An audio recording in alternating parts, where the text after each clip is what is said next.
Grace's hands trembled as she gripped the yellowed envelope, her fingertips leaving tiny moisture marks on paper that had been hidden for 34 years. The letter inside felt impossibly fragile, like holding someone's soul between her palms. Through the enormous window of Suite 412 at the Biltmore Hotel in Coral Gables, Florida, the late afternoon sun turned everything gold. The coral pink towers outside, the mahogany furniture, even the sweat beading on her temples. But Grace felt cold. The kind of cold that starts in your bones and spreads outward until your whole body understands that something fundamental has shifted in the universe. The handwriting was elegant, old-fashioned, written with what must have been a fountain pen. The ink had faded to a soft brown, but the words remained sharp, cutting through decades like a knife through silk. "My dearest Owen," it began, and Grace's breath caught because she knew that name. Everyone in Miami knew that name. Owen Fitzgerald, the CEO whose face graced business magazines, whose company manufactured precision industrial equipment used in construction projects across 3 continents. The man who had just checked into this very suite yesterday afternoon, arriving in a black Mercedes with Florida plates, wearing a suit that probably cost more than Grace earned in 6 months. The man who had looked right through her when she'd knocked to ask if he needed fresh towels. Grace had been working at the Biltmore for 17 years, ever since she turned 23 and needed steady income after her father died of complications from diabetes he couldn't afford to properly manage. 17 years of stripping beds, scrubbing toilets, replacing tiny bottles of shampoo, and folding towels into perfect fan shapes. 17 years of becoming invisible to the guests who passed through these historic halls, ghosts in housekeeping uniforms who existed only to maintain the illusion of effortless luxury. She knew every inch of this hotel, the way the 4th-floor hallway smelled faintly of jasmine from the courtyard below, the squeak in the cart's left wheel that maintenance kept promising to fix, the specific angle you had to hold the vacuum cleaner to get under the antique writing desks without scratching the legs. She knew which rooms had the best water pressure, which had temperamental air conditioning, which had mattresses that needed replacing. She knew that Suite 412 had a loose floorboard near the bathroom that creaked if you stepped on it wrong. And she knew, or thought she knew, that the mattresses in the luxury suites were rotated and inspected every 6 months, according to hotel protocol. But this envelope had been there longer than 6 months, much longer. The dust around its edges told a story of years, maybe decades, wedged between the mattress and the box spring in a position where routine flipping wouldn't dislodge it. Grace had only found it because she'd decided to be thorough today, to actually lift the corner of the king-size mattress to check the base for any signs of wear or damage. Call it intuition, call it boredom, call it the strange restlessness that had been following her around all week like a shadow with teeth. Her mother Ruth had always said Grace had a sixth sense for things, an ability to feel when the world was about to crack open and show its hidden face. "You got your grandfather's eyes," Ruth would say, tapping Grace's temple gently. He could see things others missed, read people like open books. That's why they feared him, Mia. That's why they had to destroy him. Grace had never met her grandfather. Alejandro Ruiz had died in 1992, when Grace was just 3 years old, but his presence haunted their small house in Little Havana like perfume that wouldn't fade. Ruth spoke of him constantly, the brilliant mechanic who could fix anything, who understood machines the way poets understood words, who had dreams of creating something revolutionary that would lift their family out of poverty, dreams that had died with him, taking those dreams to a grave in Woodland Park Cemetery that Grace visited every year on his birthday, placing white roses on granite that read simply, Alejandro Ruiz, 1934 to 1992, beloved father and grandfather. Ruth never said exactly what happened to those dreams. She would start stories and then stop, her dark eyes going distant, her hands twisting the silver crucifix she always wore. "The world is not fair, Mia," she would say instead. "The powerful take from the powerless, and they sleep well at night because they tell themselves pretty lies about why they deserve what they have." Grace had learned not to push. Some wounds stayed raw no matter how many years passed. But now, standing in this opulent suite with its crystal chandelier and marble bathroom and view of the Venetian pool, Grace felt those wounds tearing open fresh. Because the letter in her hands, the letter addressed to Owen Fitzgerald from someone who signed it your father, Richard Fitzgerald, 1989, was tearing away the pretty lies and exposing something ugly underneath. "I write this as a confession and a burden I leave to you, my son," the letter continued in that careful, educated script. "What I built, what I gave you, what has become the foundation of our family's fortune, it was not entirely mine to give." Grace's vision blurred. She blinked hard, forcing herself to focus. Outside, she could hear the distant sounds of the hotel coming to life for evening, the clinking of glasses being set up for the cocktail hour in the lobby bar, the murmur of guests returning from the golf course, the splash of someone diving into one of the pools. Normal sounds, the sounds of a world continuing obediently along its tracks, while Grace stood frozen in a moment that felt like watching those tracks split apart. "In 1985, the letter went on, I met a young Cuban mechanic named Alejandro Ruiz. He had come to my attention through a mutual acquaintance, who said this Ruiz fellow had an extraordinary gift for understanding hydraulic systems. At the time, I was struggling with a prototype pressure valve design that could revolutionize construction equipment, but that I couldn't quite perfect. The tolerances were too fine, the materials too difficult to work with using conventional methods. Alejandro Ruiz, her grandfather's name, right there in black ink that had survived 3 decades hidden in darkness. Grace's knees felt weak. She sat down hard on the edge of the bed, the envelope crinkling slightly in her grip. Through the window, a flock of white ibis flew past, their wings catching the golden light. The air conditioning hummed its monotonous song. Her walkie-talkie, clipped to her uniform belt, crackled with someone requesting fresh robes for Suite 308. Grace's hand moved automatically to turn the volume down, her training overriding her shock. Noise in guest rooms was forbidden. Professionalism was mandatory. Invisibility was expected.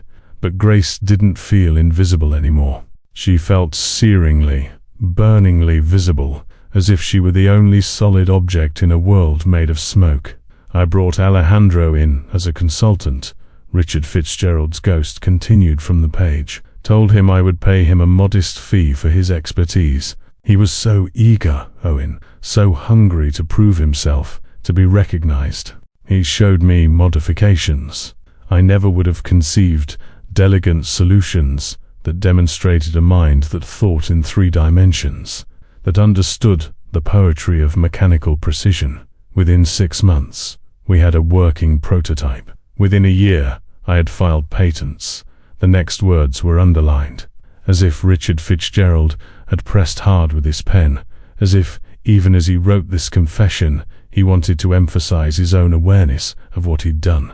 I filed them in my name alone." Grace's stomach lurched. The room tilted slightly, or maybe that was just her perception. Her brain trying to process information that didn't fit with the world she thought she understood. She pressed her free hand against the bedspread, feeling the expensive Egyptian cotton under her palm, grounding herself in something tangible. If you've ever discovered a secret that changes everything you thought you knew about your own life, if you've ever held evidence that the struggles you witnessed weren't just bad luck, but deliberate theft. Then you understand the sensation that was flooding through Grace's body, a mixture of vindication and fury, and grief so profound it felt like drowning in warm water. By the way, if you find yourself connecting with Grace's moment of shattering revelation, please subscribe to this channel and like this video. Sharing these stories helps us bring more truth to light, and your support means we can keep telling the stories of people who rarely get heard. Now back to Grace and the letter that was rewriting her family's history. Alejandro trusted me, the letter continued. When I told him the paperwork was complicated, that I would handle the legal aspects while he focused on perfection of the design, he believed me. When I told him his contribution would be acknowledged once we went to market, he believed me. When I offered him a small bonus instead of partnership, he accepted because he needed the money, and because he thought, God help me, he actually thought we were friends. Grace could picture it, could see her grandfather, young and hopeful, working in some garage or workshop, his hands stained with grease, his mind spinning with possibilities. Could see him trusting a man in a suit who spoke well and promised much. Could see the moment when he realized he'd been betrayed, the slow dawning horror as patents were filed without his name, as products went to market without his acknowledgement, as the money, the fortune, flowed into Richard Fitzgerald's pockets, while Alejandro Ruiz went back to fixing cars for minimum wage. I told myself I was protecting my family, Richards's confession went on, and now Grace could detect a tremor in the handwriting, as if the author's hand had shaken as he wrote. I told myself that Alejandro lacked the business acumen to capitalize on his own genius, that I was simply being practical. I told myself that the modest payments I gave him were fair compensation. I told myself so many things, Owen, and for years I believed them. I built a company on those patents. I built our family's security. I built your future. A door slammed somewhere in the hallway, making Grace jump. Her heart hammered against her ribs. She glanced toward the suite's entrance, suddenly paranoid that Owen Fitzgerald would walk in and catch her reading this, that he would call security, that she would lose her job, that this moment of revelation would be snatched away before she could fully understand it. But the hallway outside remained quiet. The digital clock on the nightstand glowed for 47 p.m. Owen had mentioned at check-in that he would be in meetings until 7. Grace still had time. Time to read, time to understand, time to decide what to do with information that felt like holding live coals. But Alejandro Ruiz died in 1992, Richard's letter continued, and Grace's breath caught again because here it was. The acknowledgement that her grandfather's death had been noticed had mattered to someone beyond their immediate family. I heard through contacts in the Cuban community that he had passed from complications of diabetes. He was only 58 years old. I attended his funeral from a distance, standing in the back where his family wouldn't see me. I watched his daughter, a woman named Ruth, if I remember correctly, weeping over his casket, and I felt something break inside me. Ruth, her mother. Grace's eyes burned with tears she refused to let fall. Not yet.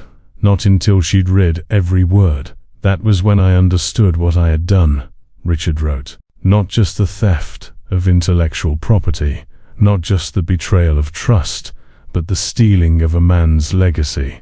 Alejandro Ruiz should have died comfortable, secure, knowing his children and grandchildren would benefit from his genius.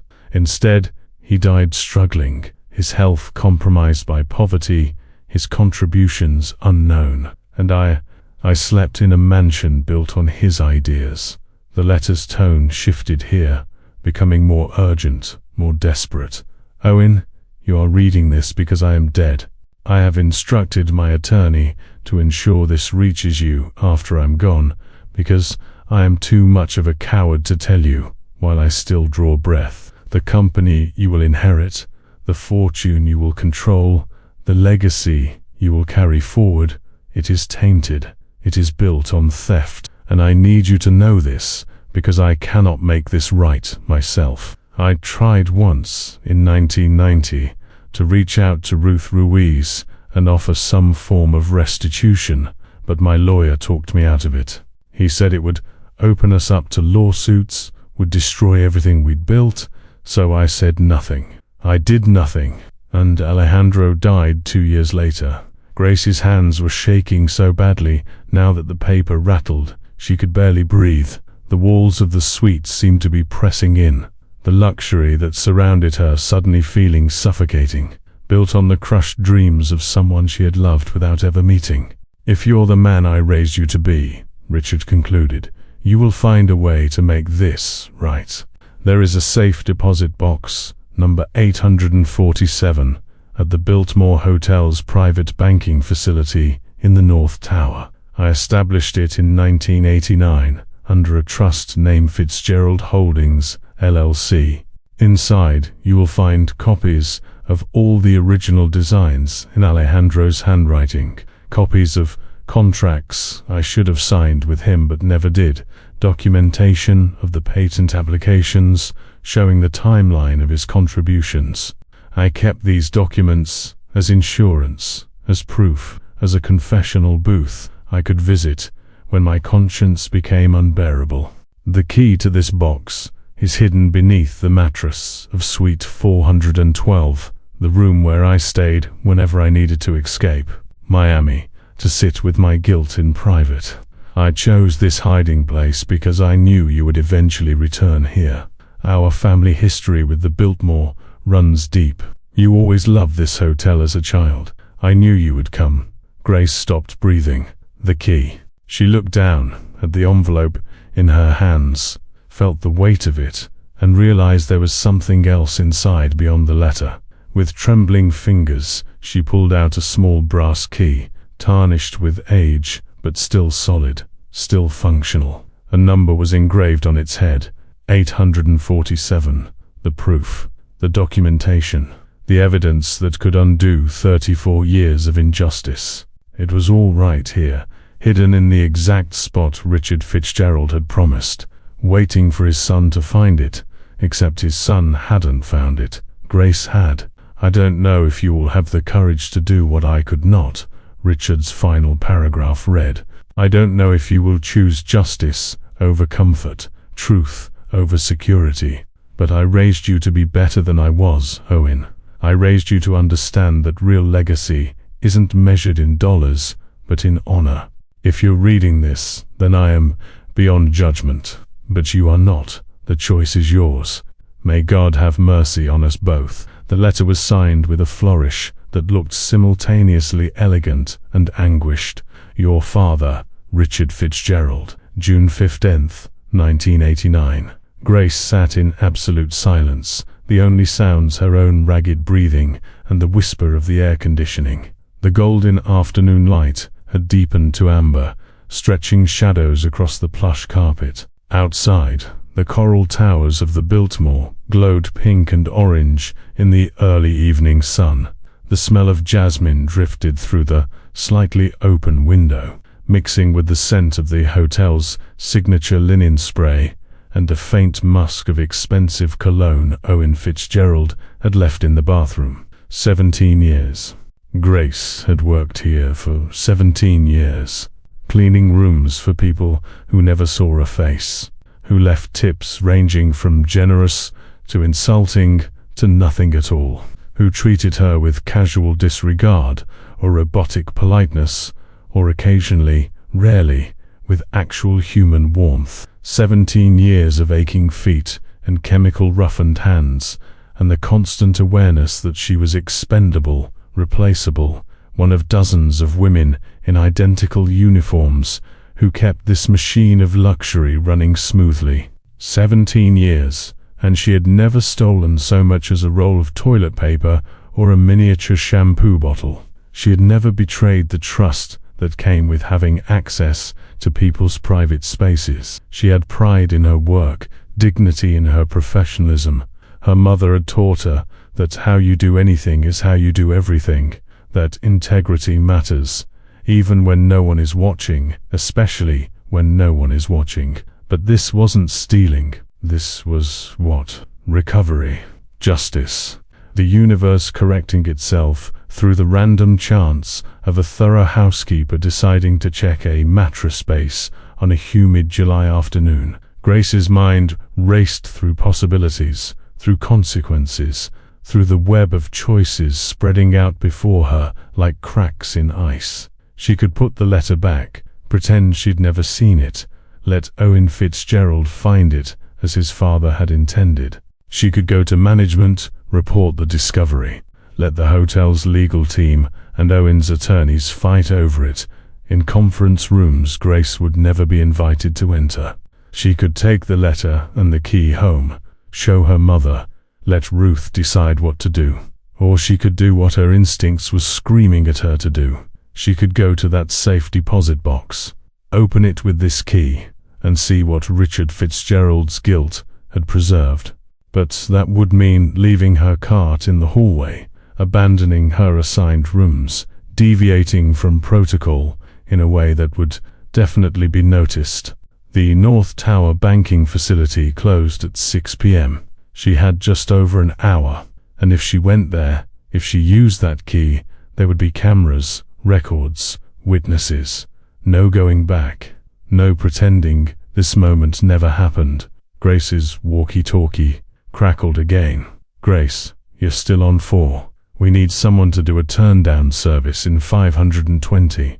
Her finger moved to respond automatically, but she stopped, looked at the letter in her hand, looked at the key, thought about her grandfather, dead at 58, worn down by work and poverty, and the knowledge that someone had stolen what should have been his.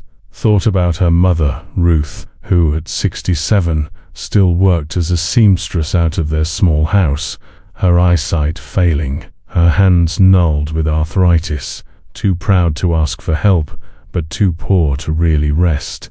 Thought about Owen Fitzgerald, the CEO, who gave speeches about bootstraps and meritocracy and the importance of hard work, whose entire fortune was built on someone else's genius, someone else's trust, someone else's broken dreams. Something hardened in Grace's chest, a resolve she hadn't known she possessed, formed from 17 years of being invisible, from a lifetime of watching her mother struggle, from the accumulated weight of an injustice she hadn't known existed until 15 minutes ago, but that suddenly explained everything.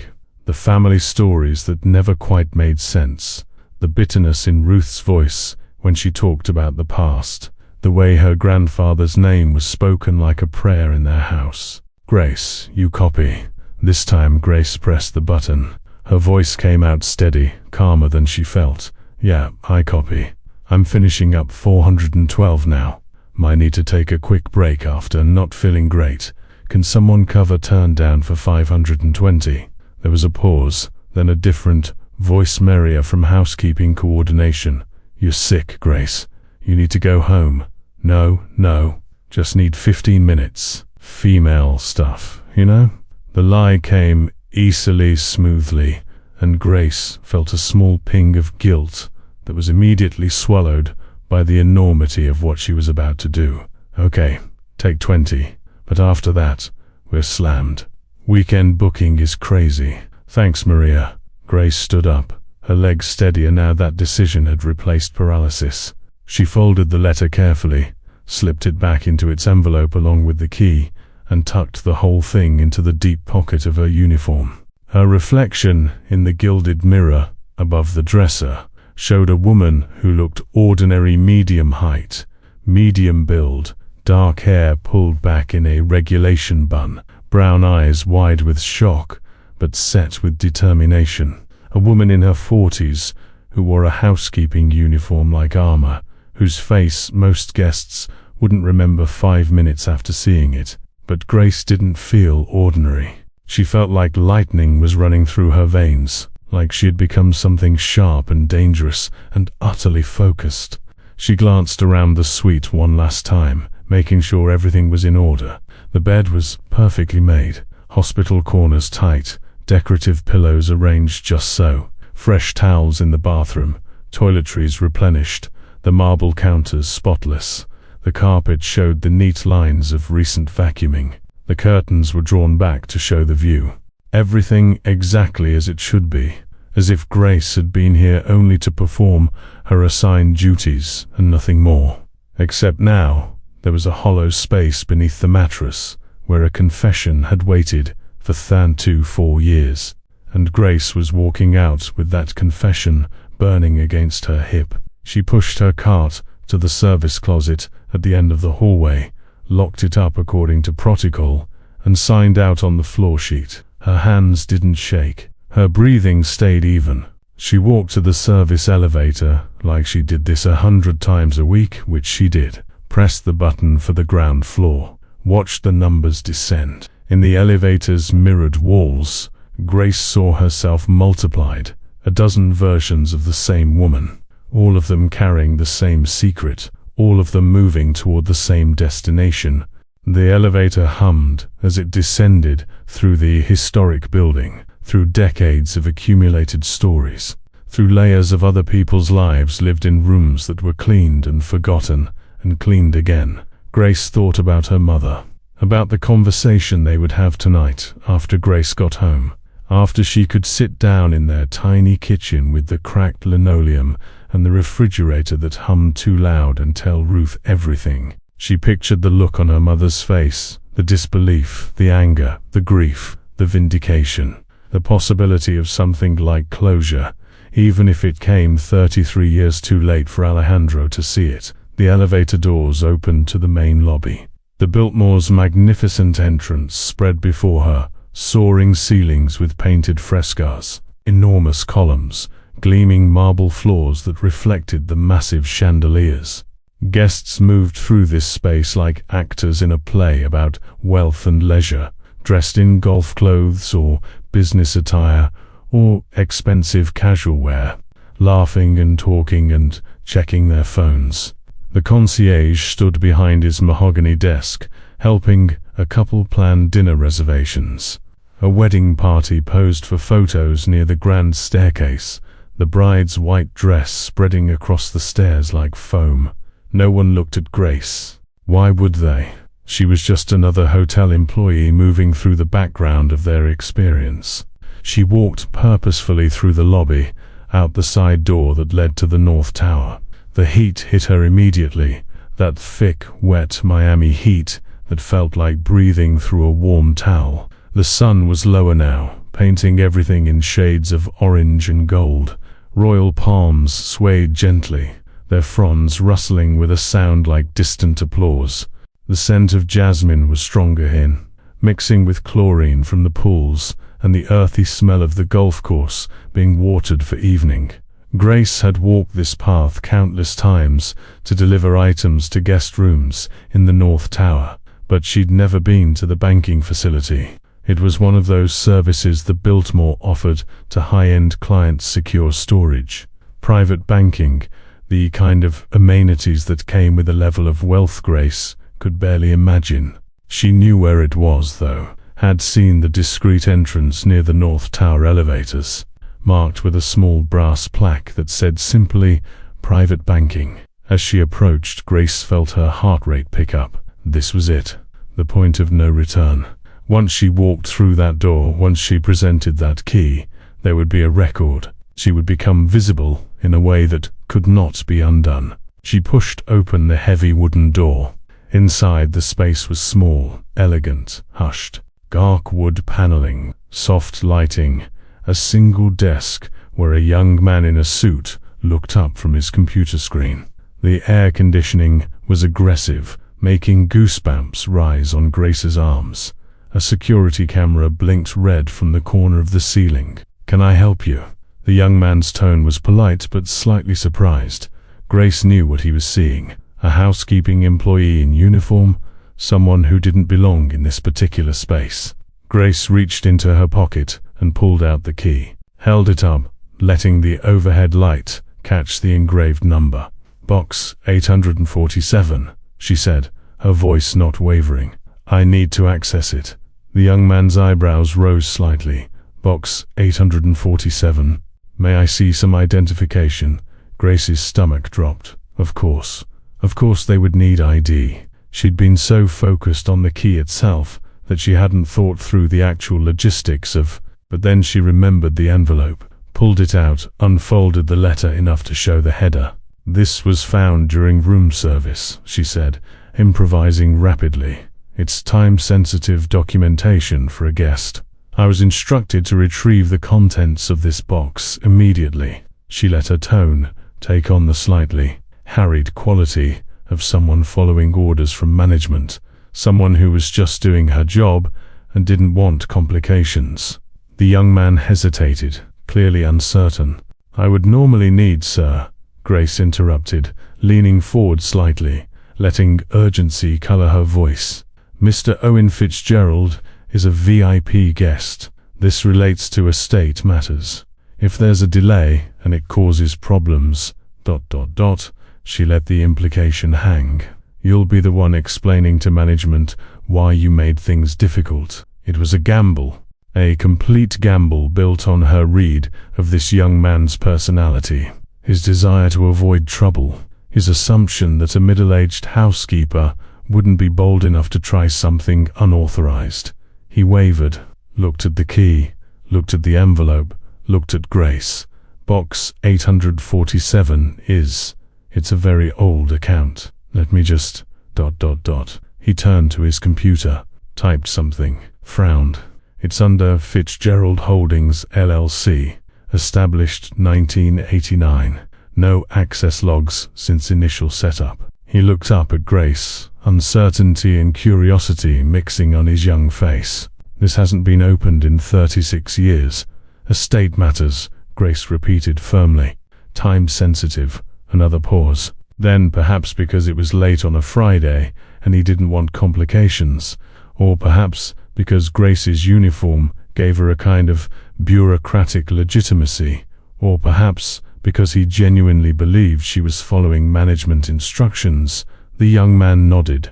"All right, I'll need you to sign this access log. Name, time, purpose of access."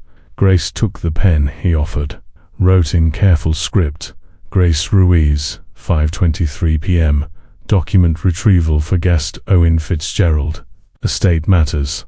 Seeing her grandfather's surname right there next to the Fitzgerald name felt like a small act of justice all by itself. The young man took the log, filed it, then stood. "Follow me." They walked through a door into a climate-controlled vault. The space was lined with safe deposit boxes of varying sizes, each with a number and 2 keyholes, one for the bank's master key, one for the client's personal key. The silence here was absolute, broken only by the whisper of the ventilation system. It felt like being inside a tomb, a place where secrets slept. 847 is a large box, the young man said, scanning the numbers. "Here." He indicated a box at chest height, one of the larger ones. He inserted his master key, turned it, then gestured for Grace to do the same with Richard Fitzgerald's key. Grace's hand trembled only slightly as she inserted the brass key. It fit perfectly, turned smoothly, despite decades of disuse. There was a satisfying click as the lock disengaged.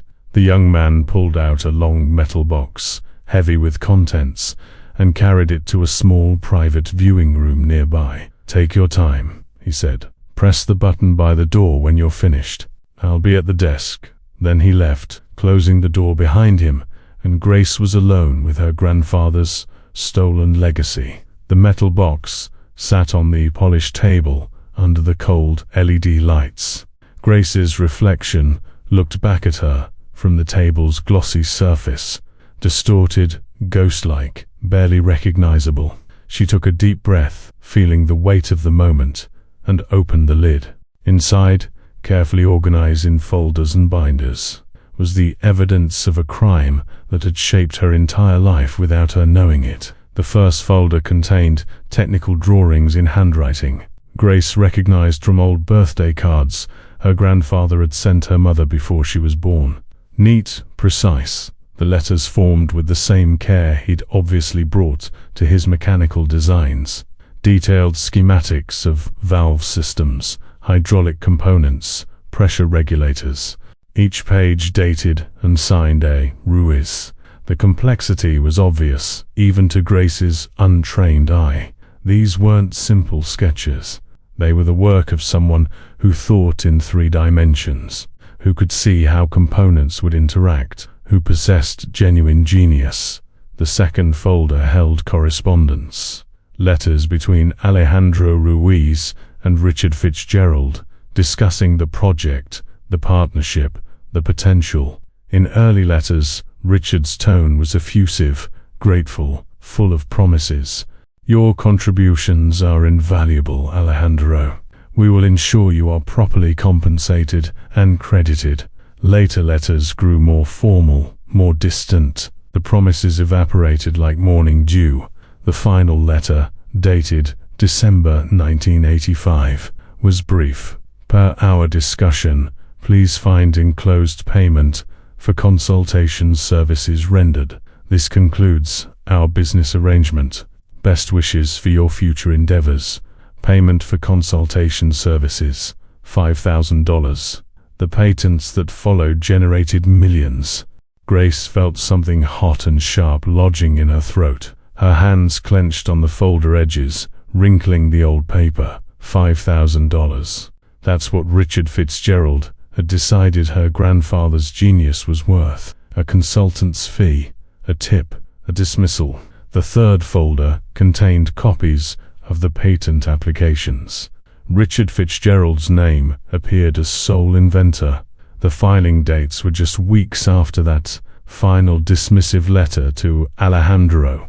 The applications included technical descriptions that were clearly, obviously based on the drawings in the first folder, sometimes using exact phrasing from notes in Alejandro's handwriting.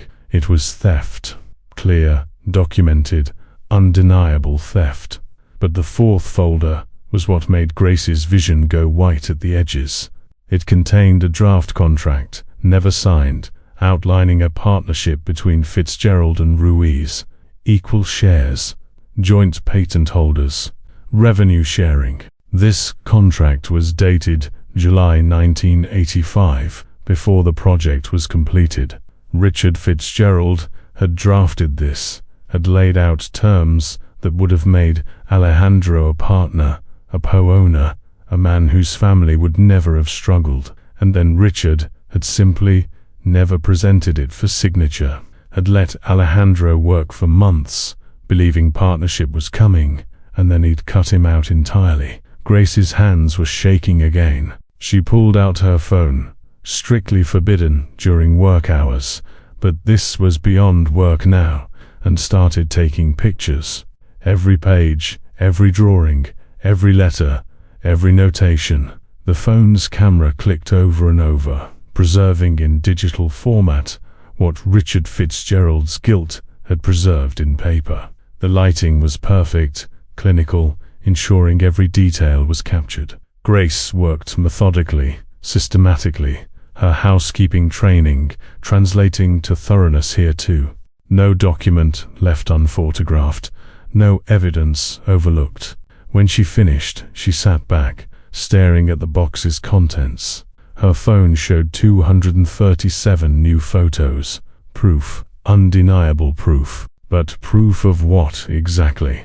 Of events that had occurred nearly 40 years ago, involving men who were now both dead. What court would hear this case? What restitution was possible when the original injured party had been in his grave for 33 years? Grace thought of Owen Fitzgerald upstairs in suite 412, probably returning soon from his meetings, expecting to find his room pristine and his secrets undisturbed. Owen, who gave speeches about hard work and earning your place, whose entire life was built on what his father had stolen from Grace's grandfather. Did he know? Had Richard ever told him before hiding this letter? Or was Owen about to discover, as Grace had just discovered, that his family's fortune was tainted at its very foundation. The letter said Richard wanted Owen to make it right. But 34 years had passed since Richard wrote those words. 34 years during which Owen had grown from whatever he'd been in 1989, a teenager, a young man, into a successful CEO who clearly felt entitled to his wealth and position. 34 years for guilt to fade or be rationalized away. Grace carefully replaced all the documents in the box, exactly as she'd found them. The evidence was now in two places, here in this vault, and on her phone in her pocket. She closed the lid, pressed the button for the attendant, and waited. The young man returned, helped her return the box to its slot, locked it back up. "Everything you needed?" he asked.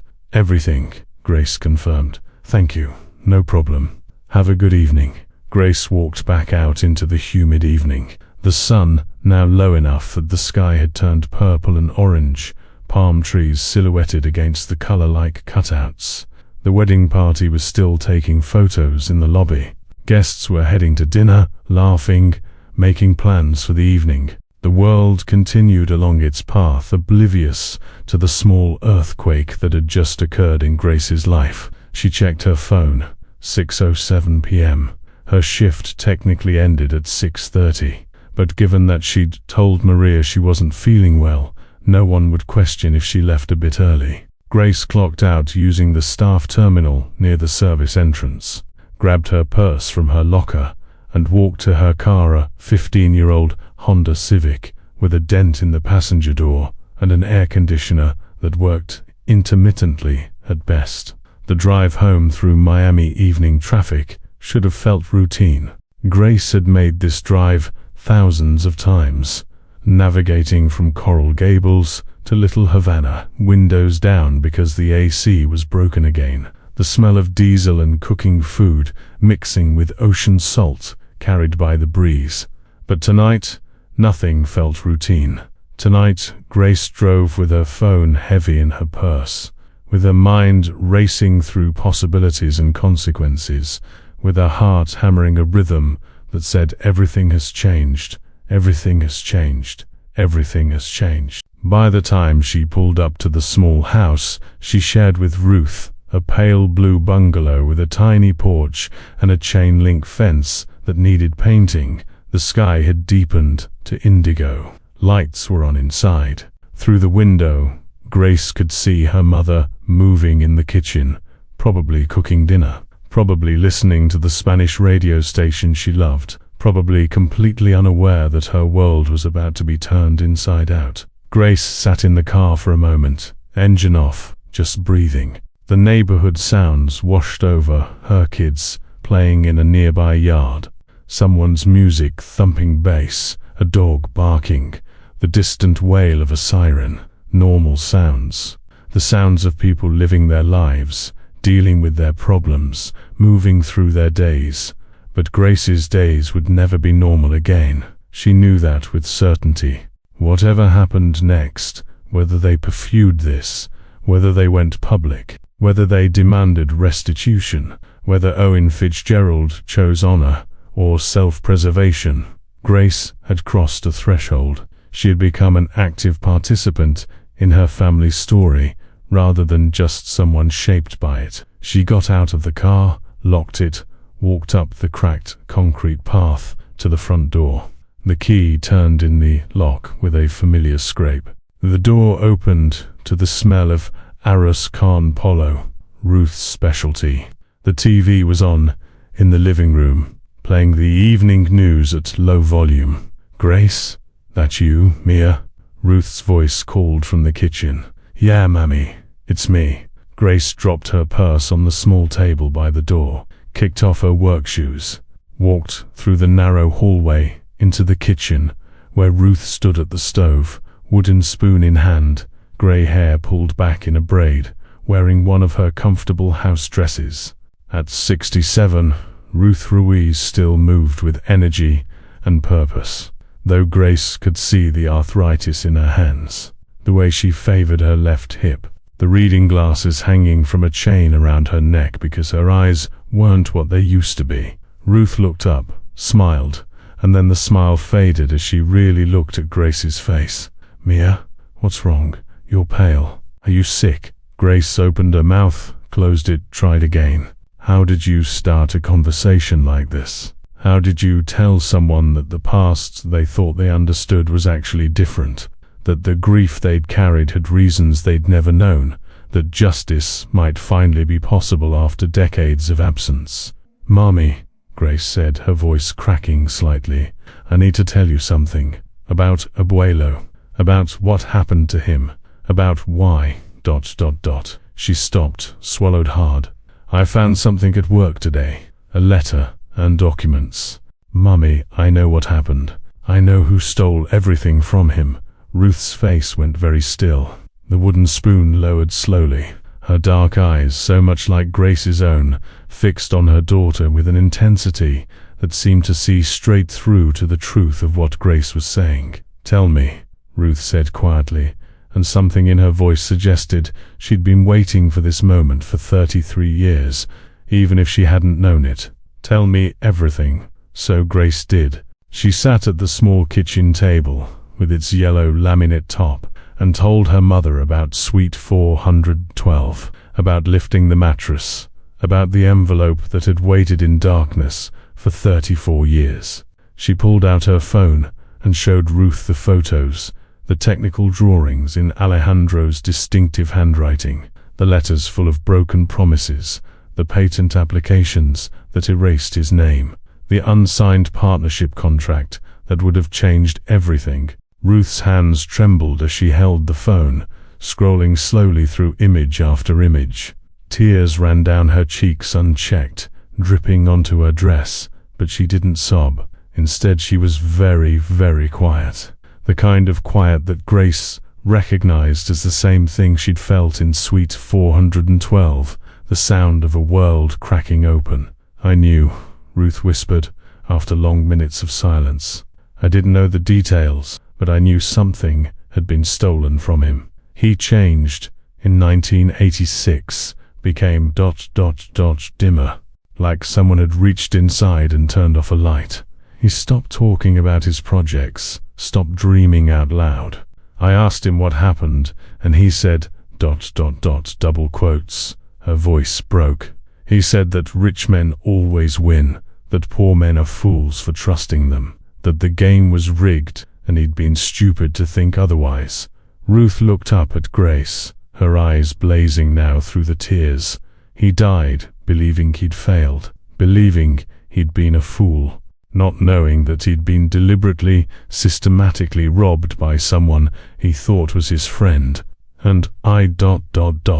She pressed a fist to her chest. "I let him believe that. I didn't know how to make it better, so I just let him carry that weight until it buried him. It wasn't your fault, Mammy, and it wasn't his fault either, but he died thinking it was." Ruth's jaw set in a line Grace had seen before, the look of someone making a decision that couldn't be unmade.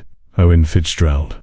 You said the man staying at the hotel is Owen Fitzgerald, Richard's son." "Yes." "Does he know about the letter, the documents?" "I don't think so. I found it before he did. His father meant for him to find it, but ... Grace spread her hands helplessly. "I don't know what Owen would have done if he'd found it. I don't know if he would have tried to make it right or just destroyed the evidence." Ruth stood abruptly, moved to the stove to turn off the burner under the rice. When she turned back, her face had transformed from grief to something harder, sharper. "Then we make sure he doesn't have the chance to destroy it. We make copies of everything. We find a lawyer. She stopped, seemed to reconsider. "No. First, we talk to him. We give him the chance his father wanted him to have. We give him the opportunity to choose honor. And if he doesn't?" Ruth's smile was thin, without humor. "Then we make sure the whole world knows what the Fitzgerald fortune is built on. We make sure your grandfather's name is spoken with the respect it deserves, even if it takes every penny we don't have and every ounce of fight left in us." Grace felt something warm spreading through her chest. Pride, determination, the sense that she and her mother were finally, after decades of being shaped by forces beyond their control, about to take control back. The letter mentioned a safe deposit box at the hotel, Grace said, number 847. Mammy, I went there. I opened it. I photographed everything. Ruth's eyebrows rose. You what? I know. I probably broke about 15 rules, but I had the key, and I couldn't not know. I couldn't leave it locked up for Owen Fitzgerald to find and potentially hide. For a moment, Ruth just stared at her. Then, incredibly, she laughed, a short, sharp sound of surprised delight. Melia, you have more of your grandfather in you than I realized. He would have done exactly the same thing, except he probably would have gotten caught. She reached across the table, grabbed Grace's hand, squeezed hard. We have the evidence. We have the truth. Now we just need to decide how to use it. They sat in the kitchen as darkness fell completely outside, the rice cooling in the pot, dinner forgotten and planned. They talked scenarios, consequences, possibilities. What if Owen refused to meet? What if he tried to buy them off? What if he called the police and accused Grace of theft? What if they took this to the media and no one cared about something that happened 40 years ago? But beneath all the what-ifs, there was certainty. They were going to see this through. They were going to give Alejandro Ruiz the justice he'd been denied in life. They were going to make sure that the theft that had shaped their family's poverty and his early death was acknowledged, documented, made real in the eyes of the world. Around 9 p.m., Grace's phone buzzed. A text from an unknown number. This is Owen Fitzgerald, room 412, missing item found under mattress. Need to discuss immediately. Have alerted hotel security. Do not leave premises. Grace's stomach dropped. She showed Ruth the message. He knows, Ruth breathed. He found the hiding place. He knows something's missing. What do I do? Nothing tonight. You're not at work. You're home. Let him stew. Let him wonder. Tomorrow, we'll go to the hotel together, and we'll tell him that we have what he's looking for, and that it's time for the Fitzgerald family to finally pay what they owe. Grace looked at her mother, 67 years old, arthritic, barely scraping by on Social Security and seamstress work, facing down a wealthy CEO who could afford lawyers that would crush them in court, and saw the same determined fire that must have burned in Alejandro Ruiz when he'd believed the world might be fair, when he'd trusted a man in a suit who'd promised partnership. That trust had been betrayed. But perhaps, Grace thought, this time would be different. Perhaps this time, truth would win. Outside, the Miami night was alive with sound, music, laughter, the rumble of traffic, the whisper of palm fronds in the breeze. Inside the small blue bungalow in Little Havana, two women sat at a yellow table and prepared to battle a ghost, to claim a legacy, to force the powerful to acknowledge what they'd taken from the powerless. Grace looked at the photos on her phone one more time. Alejandro Ruiz's handwriting, so neat and precise. His genius, so undeniable. His trust, so thoroughly exploited. Tomorrow, she said softly, we go to war. Ruth nodded, her eyes fierce. Tomorrow, we'll get your grandfather's name back. And in suite 412 of the Biltmore Hotel, Owen Fitzgerald sat on a perfectly made bed, staring at the empty space beneath a mattress where his father's confession should have been, and began to understand that the past was not as buried as he'd believed, and that the bills we think we'll never have to pay sometimes come due in the most unexpected ways. Owen Fitzgerald hadn't slept. He sat in the oversized leather chair by the window of suite 412, watching the sun rise over Coral Gables, turning the coral towers of the Biltmore from grey to pink to brilliant orange. His suit jacket lay crumpled on the bed. His tie hung loose around his neck. His phone sat on the side table, dark and silent, despite the dozen calls he'd made to hotel security, to his personal attorney, to his head of corporate security back in New York. The empty space beneath the mattress haunted him. He'd returned from his meetings around 7:15 p.m. the previous evening, tired and looking forward to a quiet dinner in his room before reviewing contracts for tomorrow's final negotiation session. The suite had been immaculate, as expected, bed perfectly made, towels replaced, the faint smell of lemon-scented cleaning products mixing with the jasmine drifting through the window he'd left cracked open that morning. Everything had been exactly as it should be, except for the feeling. Owen had learnt long ago to trust his instincts about spaces, about deals, about people. Something in the air of the suite had felt different, disturbed, as if someone had moved through it with more attention than simple housekeeping required. He'd dismissed it initially: paranoia, fatigue, the stress of negotiations that would determine whether his company secured a $40 million contract or went home empty-handed. But the feeling had persisted. While eating the room service burger that arrived at 8 p.m., while reviewing documents at the desk, while brushing his teeth before bed, something was wrong. Something was different. Around 10 p.m., unable to shake the sensation, Owen had started checking things.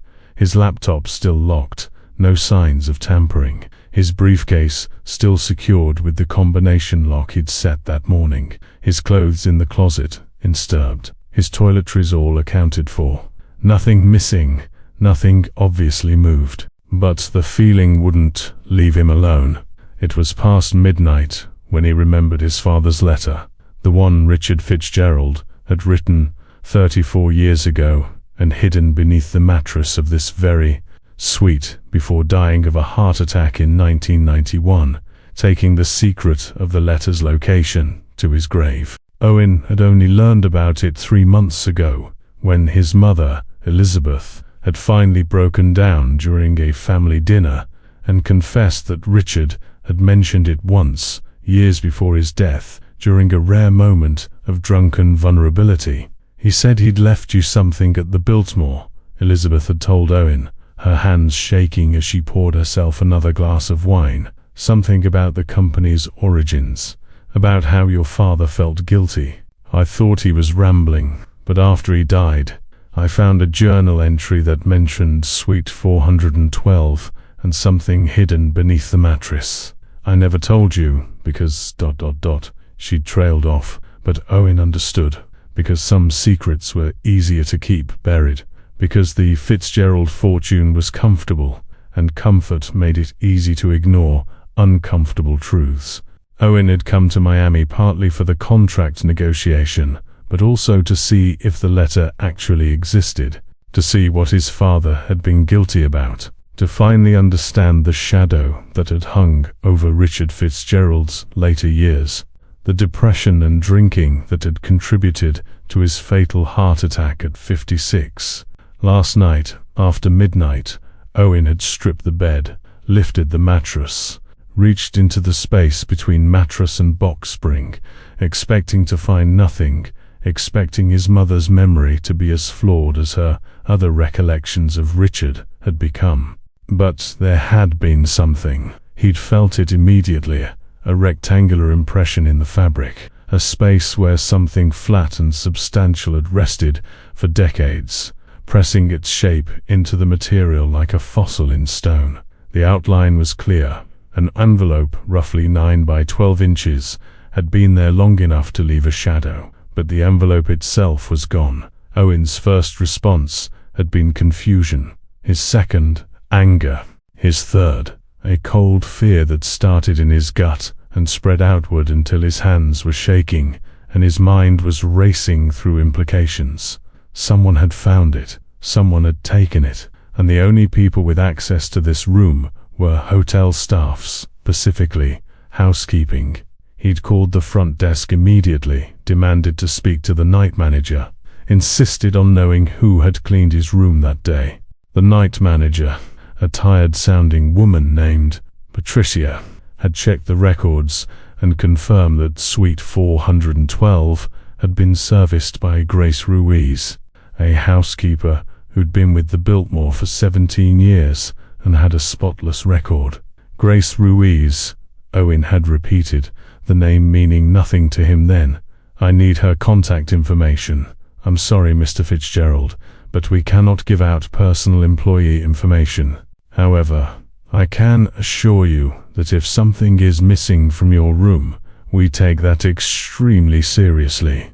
I'll file a report with security immediately. And something isn't missing, Owen had interrupted. Something that wasn't supposed to be there was found and removed. This is a privacy violation. I want that woman questioned immediately. There'd been a pause on the line. Then Patricia's voice had returned, more cautious now. Mr. Fitzgerald, if nothing was actually stolen from you, I'm not sure what violation occurred. Housekeeping staff are supposed to remove items left in rooms, especially papers or documents that guests may have discarded. If this was something you needed, I apologize, but it wasn't discarded.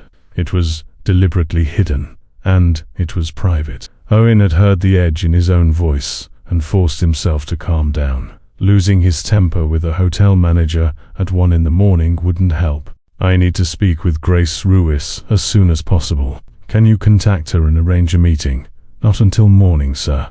She's off the clock, and I don't have authorization to call employees at home except for emergencies. This isn't emergency. I understand you're upset, but hotel policy is clear. I can have security review the footage from the hallway cameras, and I can arrange for you to meet with our head of housekeeping first thing tomorrow morning at 7 a.m. Would that be acceptable? No, Owen had wanted to say. Nothing about this is acceptable. But he'd agreed because there was no other option, and had spent the rest of the night alternating between fury and anxiety, trying to imagine what his father's letter might have said, trying to remember anything from his childhood that might give him a clue about what secret Richard had been carrying. But Owen's childhood memories of his father were fragmentary and mostly pleasant, a busy executive who traveled often, but who made time for baseball games and fishing trips, who seemed proud of Owen's achievements, who'd built a company from nothing and wanted to ensure his son inherited not just wealth, but the skills to maintain it. Richard had been demanding, certainly, traditional in his views, quick to lecture about responsibility and the importance of earning respect. But guilty? Ashamed? Those weren't words Owen associated with Richard Fitzgerald, except for those last few years before the heart attack, the drinking that had increased steadily, the long silences, the way Richard would sometimes stare at nothing during dinner, his food going cold on his plate, lost in thoughts he never shared, the trips to Miami that had become more frequent, always staying at the Biltmore, always in suite 412 if it was available. I do my best thinking there, Richard would say when Elizabeth questioned the expense. It's where I go to remember who I am. Now watching the sun climb higher over the Miami skyline, Owen wondered if it had actually been where Richard went to remember what he'd done. His phone buzzed. A text from James Changer, his corporate attorney in Manhattan. Got your messages. WTF is going on? Call me. Owen picked up the phone and dialed. James answered on the first ring, sounding alert despite the early hour. Owen, what's this about a missing letter from your father? It's complicated. Owen stood, paced to the window, looked down at the hotel grounds coming to life below groundskeepers mowing the golf course, early morning swimmers doing laps in the pool, a bride and groom posing for sunrise photos near the fountain, normal people doing normal things, unaware that Owen's world was tilting on its axis. But my father apparently left a confession of some kind, hidden here at the hotel for 34 years. I was supposed to find it, but a housekeeper got to it first. A confession of what? I don't know. That's the problem. My mother mentioned something about the company's origins, about my father feeling guilty. That's all I have. There was a long pause on the line. Then James said carefully, "Owen, I've known you for 15 years. I've handled every major contract, every acquisition, every legal issue for Fitzgerald Industrial. In all that time, I've never heard you mention anything questionable about the company's founding, because I never knew there was anything questionable, but now you think there might be." Owen pressed his forehead against the cool glass of the window. "My father hid a letter for 34 years. People don't hide things unless those things are dangerous. And now that letter is in the hands of a hotel housekeeper named Grace Ruiz, who isn't returning my texts, and who apparently has worked here long enough to know exactly what she found." Another pause. Then, "Ruiz. That's a Cuban name, right? Miami, Cuban community, Ewan. You don't think this could be related to any of your father's early business partners? Didn't he start the company in the mid-80s, 1986? Filed the first patents in 1986 for hydraulic pressure valve systems. Before that, he'd been working in his garage, trying to perfect designs that would revolutionize construction equipment." Owen recited the company history. Automatically, he told this story hundreds of times in interviews, at shareholder meetings, in the speeches he gave about innovation and entrepreneurship. He built everything from nothing. No investors, no partners, just his own genius and determination. "Are you sure about the no partners part?" The question hung in the air like a guillotine blade. Owen wanted to say yes. Of course he was sure. His father wouldn't have lied about something so fundamental. But the existence of a hidden confession suggested otherwise, and the name Ruiz kept echoing in his mind, connecting to something he couldn't quite grasp, a memory or a story he'd half heard and forgotten. "I need to talk to this Grace Ruiz," Owen said finally, face to face. "Today. Be careful, Owen. If your father did something legally questionable, and there's documentation of it, and that documentation is now in someone else's hands, you could be looking at blackmail, litigation, or both. Don't admit anything. Don't make promises. And for God's sake, record any conversation you have. Noted, I'm serious. Whatever your father did or didn't do, you weren't involved. You were probably a kid when it happened. You can't be held responsible for." "I've built my entire career on the foundation he laid," Owen interrupted quietly. "If that foundation is cracked, then everything I've done is compromised too. This isn't just about legal liability, James. This is about whether everything I believe about my father, about myself, about what we've accomplished, whether any of it is real." He hung up before James could respond, and stood looking out at the beautiful morning, at the paradise of wealth and leisure that the Biltmore represented, and wondered how many other secrets were hidden in the foundations of places like this, in the walls of companies like his, in the carefully maintained stories families told themselves about who they were and how they got there. At 7:15 a.m., there was a knock on the door. Owen, who hadn't changed clothes or showered, his beard shadowing his jaw, and his eyes gritty with exhaustion, opened it to find the head of housekeeping, a stern-looking woman in her 50s, who introduced herself as Margaret Santos, standing with a security guard. "Mr. Fitzgerald," Margaret said, her tone professional but cool. "I understand you have concerns about your room service yesterday. I want to speak with Grace Ruiz. Miss Ruiz is not on duty today. She called in requesting a personal day. However, I've reviewed her work record, and I can assure you that she is one of our most trusted employees. If there's been any misunderstanding, there's no misunderstanding. She took something from my room, something private, and I need it back immediately." Margaret's expression hardened. "Mr. Fitzgerald, that's a serious accusation. Theft is grounds for immediate termination and criminal charges. Are you certain you want to make this claim formally? Because if you do, I'll need to involve the police, and there will be an investigation." Owen hesitated.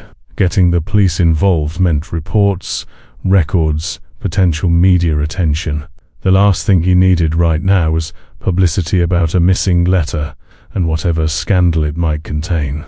I'm not saying she stole it for personal gain. I'm saying she found something that belongs to me, and I need to speak with her about returning it. Did you leave this item unsecured in the room?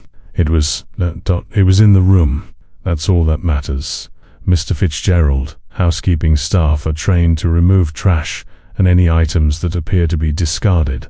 If you left personal documents lying around and they were mistaken for trash, they weren't trash, Owen snapped, and they weren't lying around. They were hidden. Very deliberately hidden.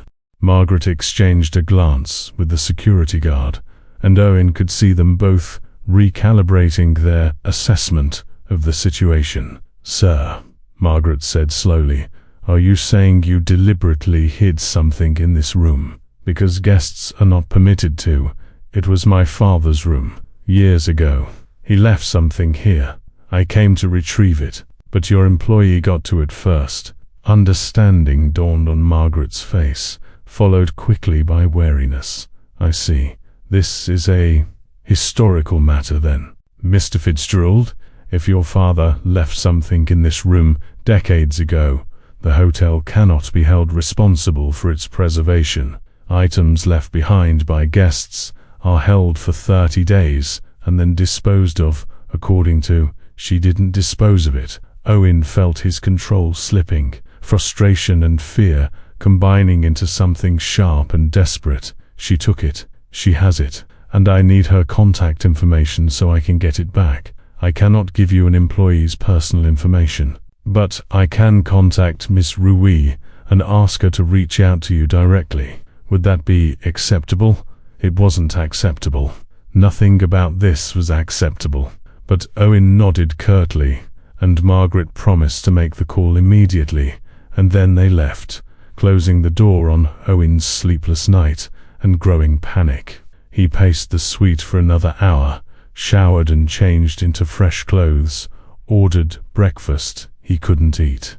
His phone remained stubbornly silent. The contract negotiation meeting was scheduled for 10 a.m.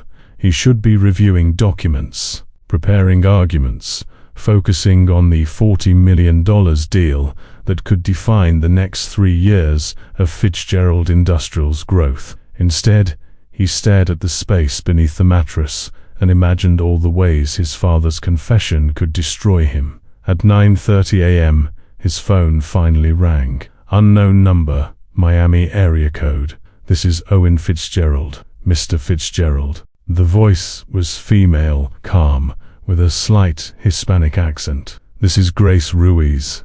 I understand you want to speak with me." Relief and anger flooded through him in equal measure. Yes, I very much want to speak with you.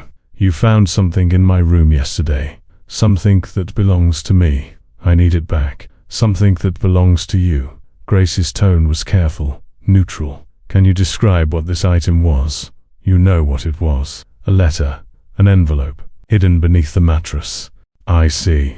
A pause. "Mr. Fitzgerald, I think we should meet, but not at the hotel. This conversation needs to be private. Are you familiar with Bayfront Park? Why not the hotel?" "Because this isn't a hotel matter anymore. This is a family matter. Your family and mine. And I think we both deserve privacy for this conversation. Your family and mine." The words sent ice down Owen's spine. "What does your family have to do with my father's letter?" "That's what we need to discuss. Bayfront Park, near the amphitheater. There's a bench overlooking the bay. 11 o'clock. Come alone, Mr. Fitzgerald. I'll be bringing my mother. Her name is Ruth Ruiz. I think you should meet her." "Wait, I have a meeting at 10. Reschedule it. This is more important." The line went dead. Owen stood holding his silent phone, his reflection staring back at him from the mirror above the dresser. He looked haggard, older than his 47 years. The success and confidence he normally projected eroded by one sleepless night and a conversation with a housekeeper who somehow knew more about his family than he did. Ruth Ruiz, Grace Ruiz, Alejandro Ruiz. The name clicked into place suddenly. A memory surfacing from years ago, his mother mentioning that Richard had attended someone's funeral in the early 90s. Someone from Miami, someone from the Cuban community. "Your father was very upset," Elizabeth had said. "He came home from that trip and locked himself in his study for hours. When he came out, he was drunk and crying. I'd never seen him cry before." Alejandro Ruiz. That had been the name. Owen was almost certain now. He called James Chang back. "I need you to search company records from 1985 to 1986. I need to know if the name Alejandro Ruiz appears anywhere, consultant agreements, endorse, correspondence, anything." Owen, company records from the 80s were mostly paper. When we digitized in the late 90s, a lot of early documentation was archived or disposed of. "I can try, but try hard." A meeting with someone named Grace Ruiz at 11. "She's Alejandro's granddaughter, I think, and she has my father's letter. And she knows something, James. Something that makes her confident enough to summon me to a public park, like she's the one in control here. Don't go alone. She said to come alone. Then don't go at all. Owen, this is all the hallmarks of a setup. What if she's recording you? What if she has lawyers waiting? What if then I'll deal with it? But I need to know what's in that letter. I need to understand what my father did." He hung up again, cancelled his 10 a.m. meeting with a vague excuse about a family emergency, and spent the next 45 minutes researching everything he could find online about Alejandro Ruiz. The results were sparse: an obituary from 1992, listing him as a mechanic who'd emigrated from Cuba in 1973, survived by his daughter Ruth and granddaughter Grace. A few mentions in local Cuban community newsletters about his skill with machinery. Nothing about any connection to Richard Fitzgerald or to the founding of Fitzgerald Industrial, but the absence of information felt deliberate now, like someone had carefully erased evidence of a partnership that should have existed. At 10:45 a.m., Owen left the Biltmore in a taxi, riding through downtown Miami toward Bayfront Park. The city moved around him in its usual chaos: traffic, heat, humanity compressed into concrete and glass towers. He'd always loved Miami, the energy of it, the sense of possibility. Now it felt oppressive, like the buildings were closing in. The taxi dropped him at the park entrance at 10:58 a.m. Owen walked through the well-maintained paths, past joggers and tourists and homeless people sleeping on benches in the shade. The amphitheater rose ahead, and beyond it, the glittering expanse of Biscayne Bay stretched toward the horizon, dotted with sailboats and cruise ships and the distant silhouettes of cargo vessels. The bench overlooking the bay was occupied by two women. One was middle-aged, wearing jeans and a simple blouse, her dark hair pulled back in a ponytail. The other was older, maybe late 60s, gray-haired, wearing a floral dress and holding a large purse in her lap like a shield. They looked up as Owen approached, and he saw recognition in their eyes. They knew exactly who he was, had probably seen his photo online, in business magazines, on the Fitzgerald Industrial website, where his professional headshot radiated competence and success. "Mr. Fitzgerald," the younger woman said, standing. "I'm Grace Ruiz. This is my mother, Ruth Ruiz." Owen nodded curtly, not offering to shake hands. "You have something that belongs to me, do I?" Grace's tone was mild, but her eyes were hard. "Or do you have something that belongs to us?" "I don't know what you're talking about." Ruth Ruiz stood now too, and Owen was struck by the dignity in her posture, the way she looked at him, not with anger, but with something more complex, sadness, maybe, mixed with determination. "Mr. Fitzgerald," she said, her accent thicker than her daughter's, her voice carrying the weight of years. "Please sit down. This conversation is long overdue." Owen remained standing. "I want my father's letter back." Whatever you think it says, whatever claims you think it supports, this is extortion. I could have you arrested for finding a letter that was hidden in a hotel room I was assigned to clean. Grace pulled out her phone, swiped, turned the screen toward Owen. For discovering evidence of a crime your father committed against my grandfather. Tell me, Mr. Fitzgerald, which one of us should really be worried about arrest? The phone screen showed a photograph of a technical drawing, intricate, detailed, clearly professional. In the bottom right corner, a signature, A. Ruiz, July 1985. Owen's stomach dropped. He reached for the phone, but Grace pulled it back. There are 237 more photos where that came from, she said quietly. Technical drawings, letters, patent applications, contracts, all from a safe deposit box your father set up in 1989 at the Biltmore's private banking facility. Box number 847. He left the key with his confession letter, probably hoping you'd find it someday and do the right thing. But you didn't find it. I did. The world seemed to tilt. Owen sat down heavily on the bench, his legs suddenly unreliable. I don't. I need to see these documents.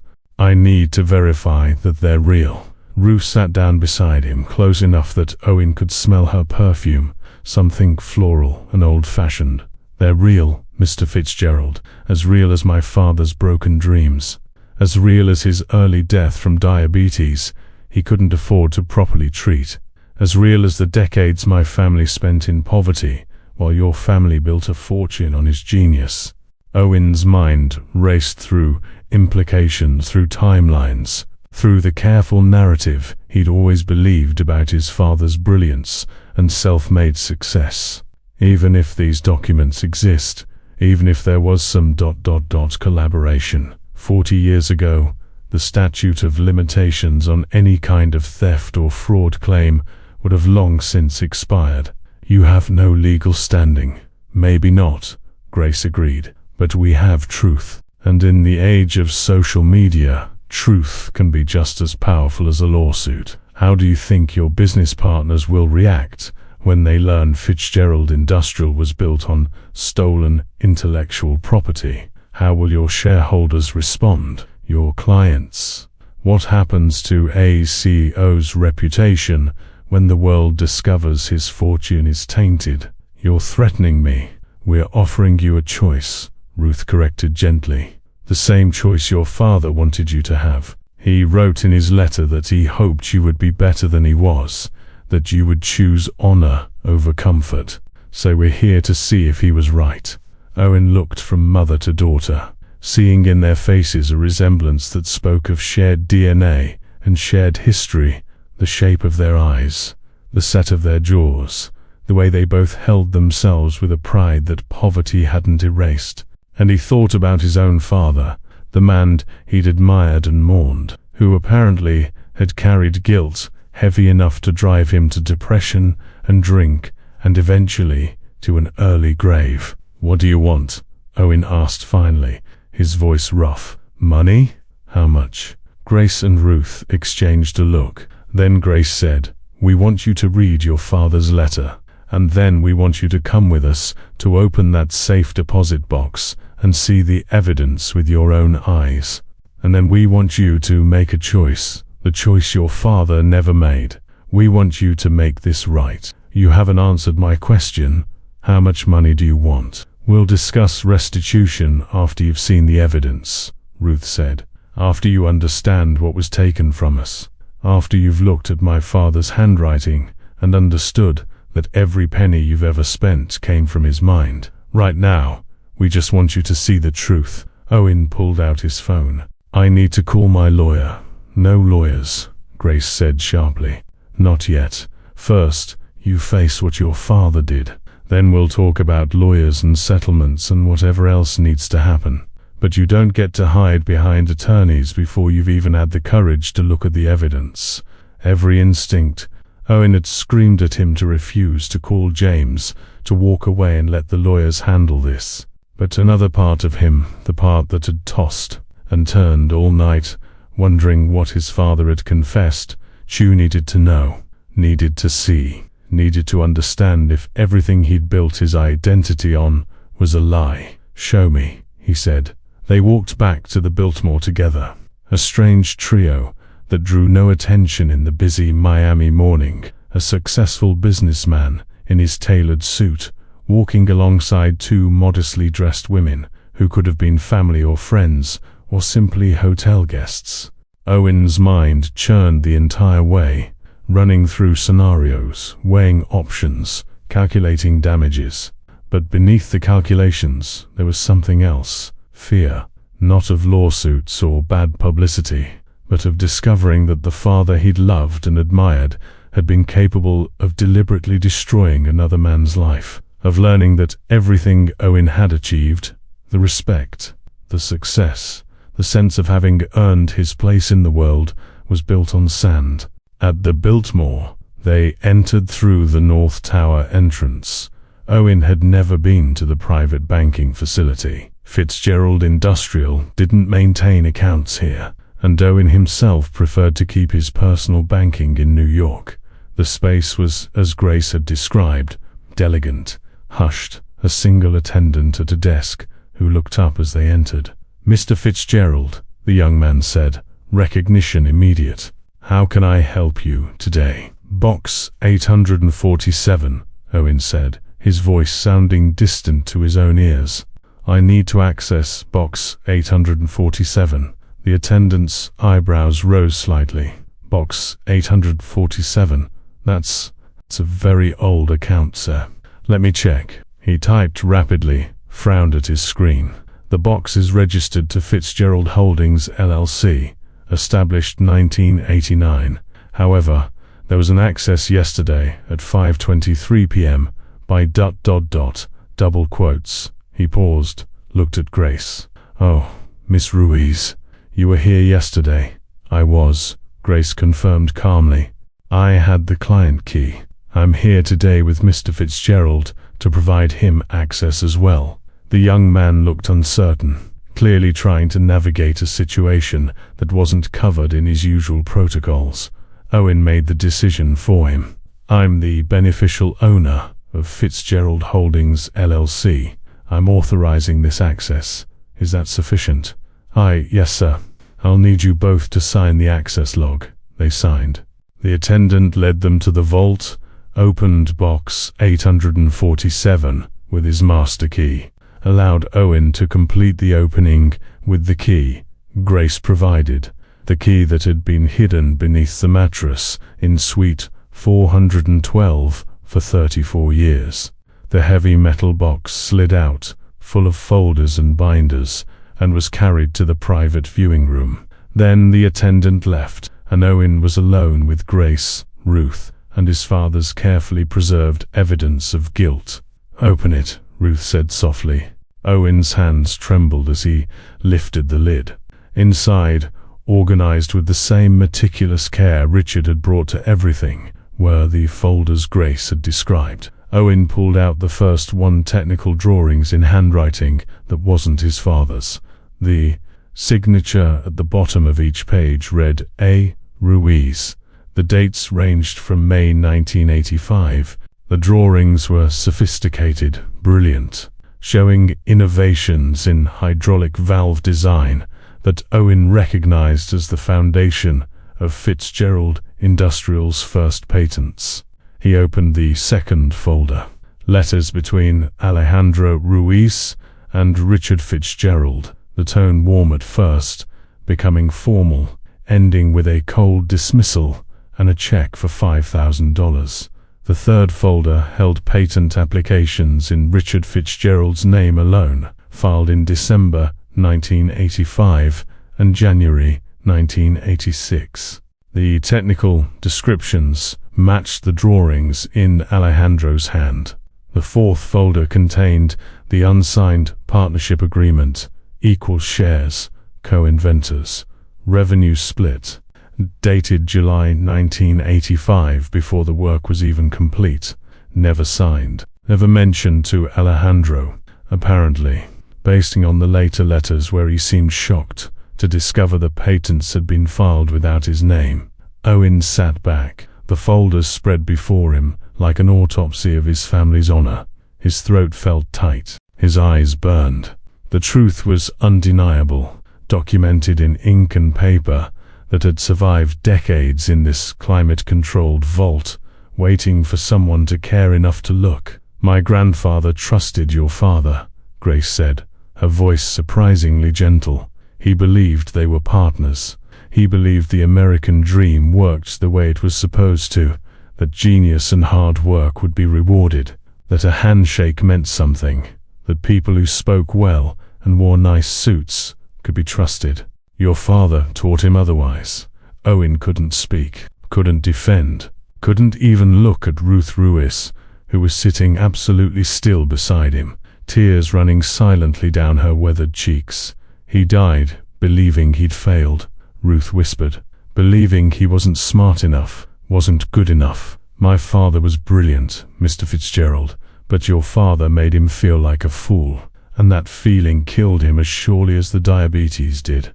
"I didn't know," Owen managed finally. "I swear to God, I didn't know any of this. My father never told me. He never mentioned Alejandro, never said anything about a partner or collaboration or..." His voice broke. "I thought he built everything alone. I thought the company was his genius, his work, his legacy that he passed to me." "I thought you thought what you were told," Grace interrupted. "Just like I thought my grandfather had just been unlucky, that life had just been hard, that poverty was just the cards we were dealt. But it wasn't luck, or fate, or cards, Mr. Fitzgerald.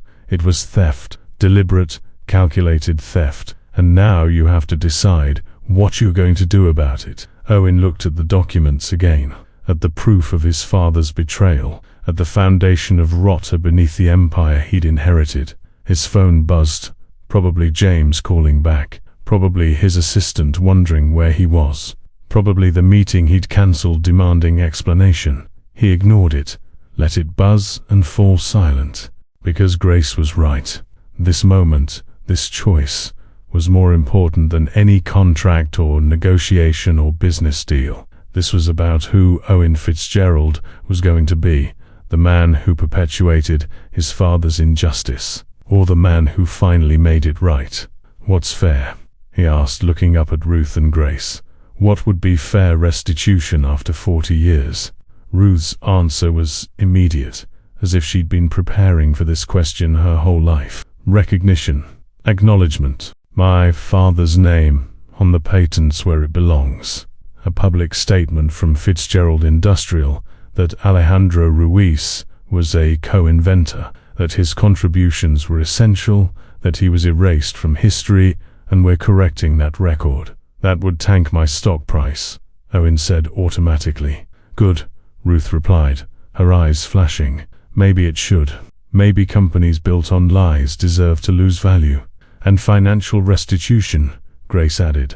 "Alejandro Ruiz should have been a 50% owner of Fitzgerald Industrial from its founding. 40 years of profits, 40 years of growth, 40 years of dividends he never saw. We want a fair calculation of what that share would be worth." Owen did quick mental math. The company's current valuation was roughly $200 million. If you calculated backward, compounded growth, profit distribution over 4 decades, that could be tens of millions of dollars. "Yes," Grace said simply. "It could, because that's what was stolen." The viewing room felt too small suddenly, the air too thin.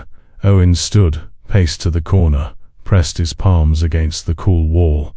Behind him, he could hear Ruth and Grace waiting, patient as stone, as if they had all the time in the world now that the truth was finally visible.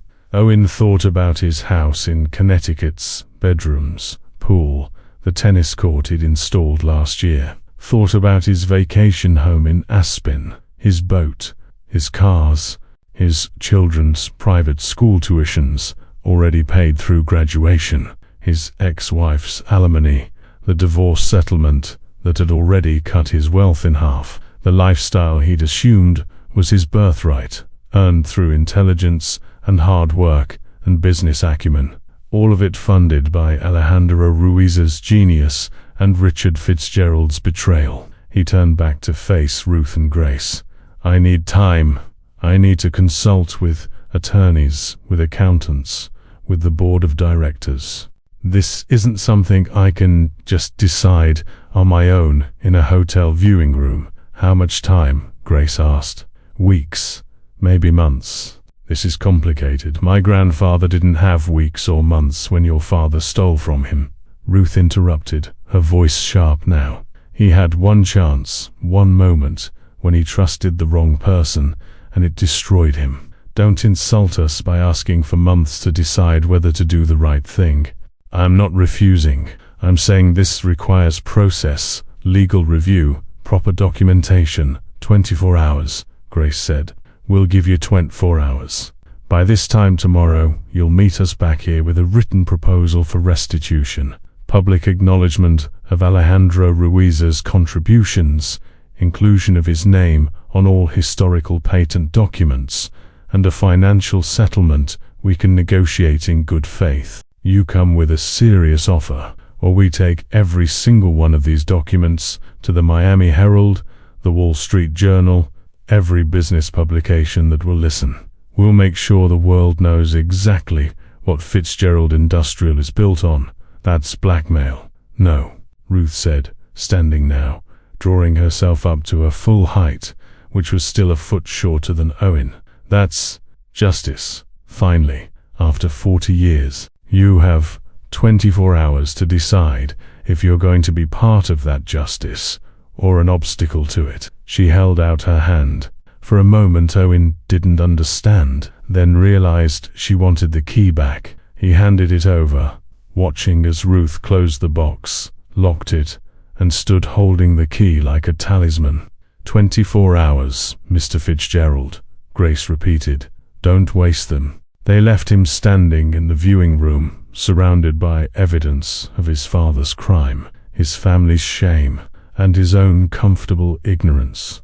Owen heard their footsteps receding, heard the vault door close, heard the attendant murmured questions and Grace's calm responses. Then silence. Complete, damning silence. Owen sat back down, pulled out his phone, called James Chang. "Owen, where are you? Your assistant has been. I need you in Miami. Tonight, I need the head of accounting. I need someone from PR. And I need you to clear your schedule for the next 48 hours, minimum." "What's happened?" "Everything my father built was stolen from a Cuban mechanic named Alejandro Ruiz. There's documentation, undeniable documentation, and his family wants restitution, and they want it now, or they're going public." There was a long silence on the line. Then James said quietly, "How bad is it?" "Bad. Really bad. The kind of bad that could destroy the company's reputation, crash the stock, open us up to shareholder lawsuits for fraud. The kind of bad that makes me question everything I thought I knew about my father and myself. Don't admit anything else on this call. I'll be on the next flight. Don't speak to anyone else, don't sign anything, don't make any promises. James." Owen looked at the folders spread before him, at Alejandro Ruiz's careful handwriting, at the proof of genius and betrayal. "What if they're right? What if we do owe them everything? Then we'll figure out a settlement that protects the company and makes this go away quietly. But Owen, you can't let emotion drive this decision. This is business. This isn't business. This is people's lives. This is my father destroying someone because he could, because that person trusted him. Owen, just get here.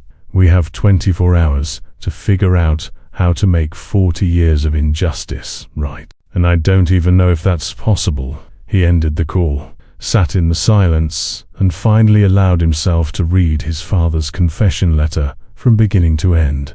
Grace had left it in the box, perhaps intentionally, perhaps as a reminder of what Richard Fitzgerald had wanted his son to do.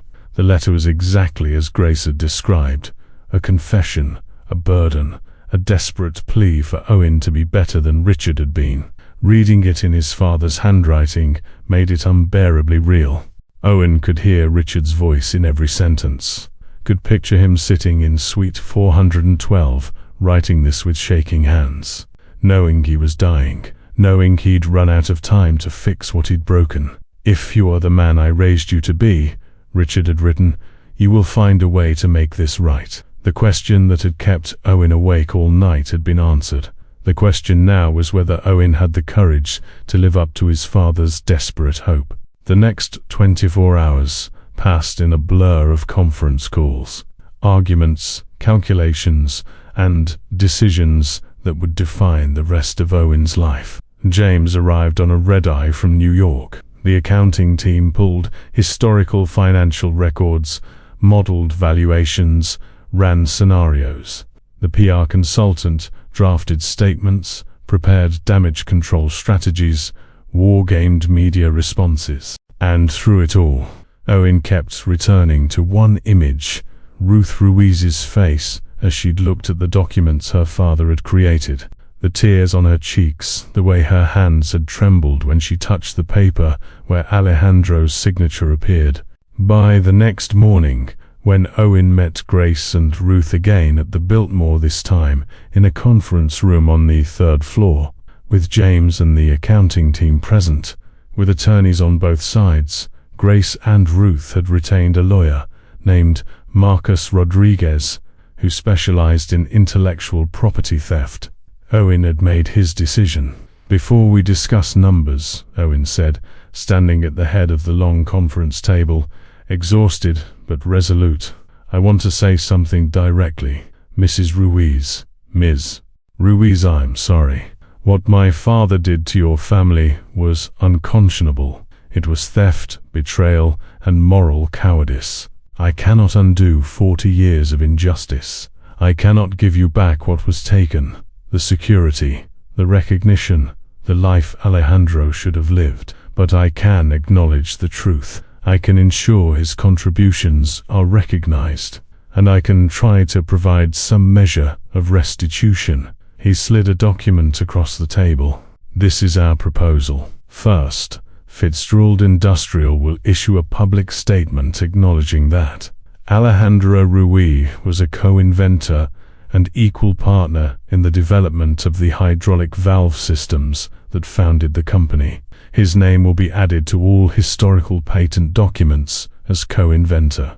We will establish an annual award in his name for innovation in mechanical engineering." Ruth's hand covered her mouth, her eyes filling with tears. "Second, financial restitution. Our accounting team has calculated what a 50% ownership stake would be worth today if Alejandro had been properly recognized as a partner from 1985, including 40 years of profit distributions, stock growth, and compound interest. The total comes to approximately $38 million. The number landed in the room like a bomb. Marcus Rodriguez leaned forward, scanning the document rapidly. Grace sat very still, her face unreadable. "We're prepared to offer a settlement of $25 million, Owen continued, paid over 3 years in structured payments, with the first payment of $10 million within 60 days. In exchange, the Ruiz family would sign a release preventing future litigation, but would retain the right to speak publicly about Alejandro's contributions and the historical injustice. We're not asking you to stay silent. We're asking for closure." Marcus whispered something to Grace and Ruth. They conferred quietly. Then Marcus said, "That's $13 million short of full restitution." "It is," Owen acknowledged, "but it's a number Fitzgerald Industrial can actually pay without destroying the company, which would help no one. We're also prepared to establish a community fund in Alejandro's name, $2 million dedicated to technical education and training programs in Little Havana and similar communities. This isn't part of the settlement. It's separate. Something my father should have done decades ago." Grace looked at her mother. Ruth was crying openly now, decades of grief and anger and vindication pouring out all at once. "Mia," she whispered, Your grandfather's name on the patents. His name recognized. I know, Mammy, I know. Grace turned back to Owen. The 25 million, that's pre-tax. Pre-tax. We'll gross up the first payment to account for tax liability. And the public statement. We want approval of the language before it's released. Agreed. And we want the original documents from the safe deposit box. Not copies, originals. They belong to our family history. Owen nodded. Agreed. Is there anything else? Grace studied him across the table, her expression complex, not forgiveness, exactly, but perhaps the beginning of something like resolution. There's one more thing. The community fund you mentioned, the 2 million for technical education. I want the Ruiz family to administer it. I want my mother to be on the board that decides how that money gets used. She knows what our community needs better than any Fitzgerald industrial executive ever will. James started to object to liability concerns, probably, or control issues, but Owen held up a hand. Yes, absolutely. Mrs. Ruiz should be chair of that board. This is about your family's legacy, as much as about education. Ruth wiped her eyes, straightened in her chair, and looked at Owen with something that might have been respect. Your father died without making this right, Mr. Fitzgerald, but you're not your father. This doesn't erase what was done, but it's a beginning. It's more than I ever thought we'd see. Marcus Rodriguez spent the next 2 hours negotiating fine details, payment schedules, language in the release, timelines for the public statement, legal indemnifications. The attorneys did what attorneys do, turning human tragedy and moral choice into clauses and whereas statements. But beneath the legal language, something profound had shifted. Owen Fitzgerald was publicly repudiating his father's legacy, acknowledging that the empire he'd inherited was built on theft, and committing to restitution that would significantly impact his own wealth and the company's future. It would be expensive, it would be difficult. The stock price would likely drop when the announcement was made. There would be media scrutiny, uncomfortable questions, speculation about what other secrets Fitzgerald Industrial might be hiding. But it was right. It was, finally, justice. By 3 p.m., the agreements were drafted and ready for signature. Everyone gathered in the conference room one last time, and his team on one side, Grace and Ruth and Marcus Rodriguez on the other, with a notary public present to witness the signatures that would change everything. Owen signed first, his hand steady. James countersigned as corporate secretary. Then Grace signed, and finally Ruth, her signature shaky but determined. Ruth Ruiz, daughter of Alejandro Ruiz. The notary stamped the documents. It was done. The first press release will go out tomorrow morning, Owen's PR consultant said, packing up her laptop.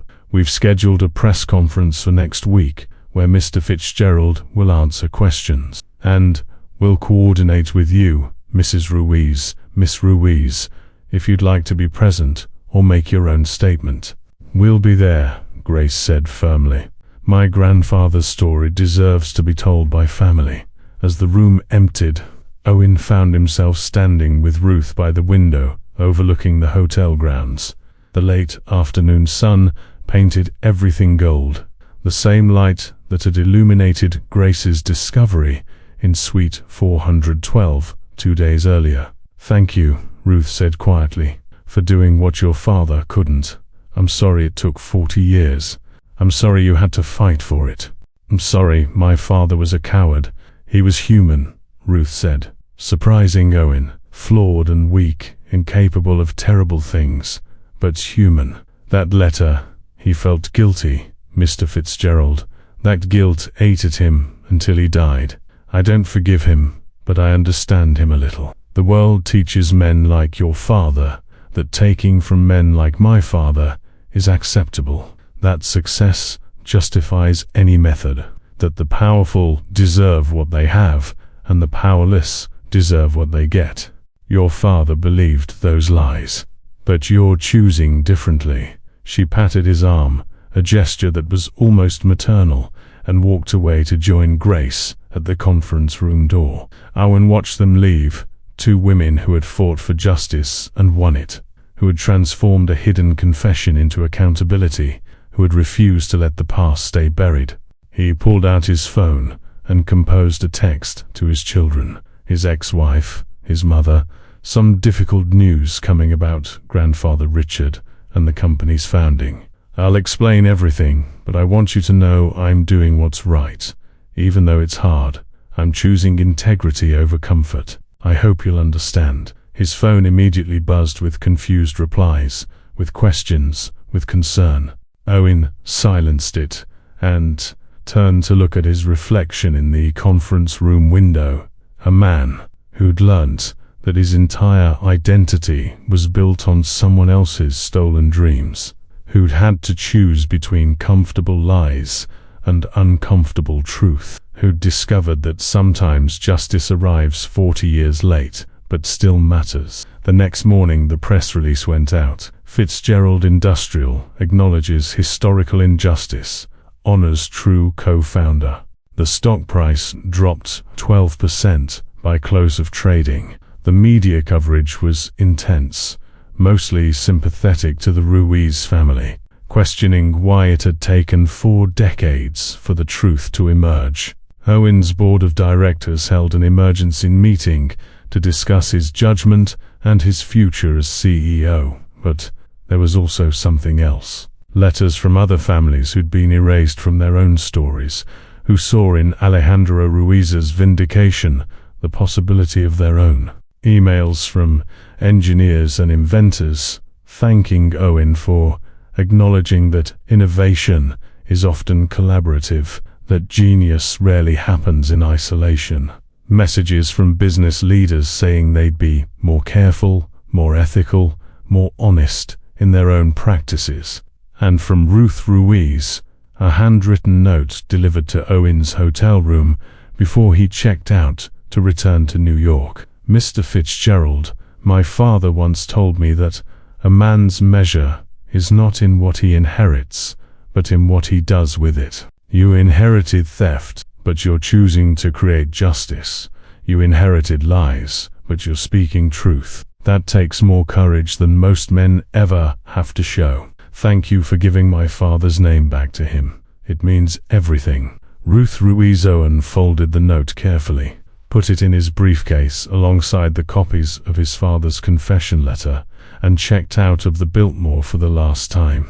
As he climbed into the taxi that would take him to the airport, he looked back at the coral towers glowing in the morning sun, at the historic building where secrets had slept for decades, until a housekeeper doing her job thoroughly had cracked open the foundations and let the light in.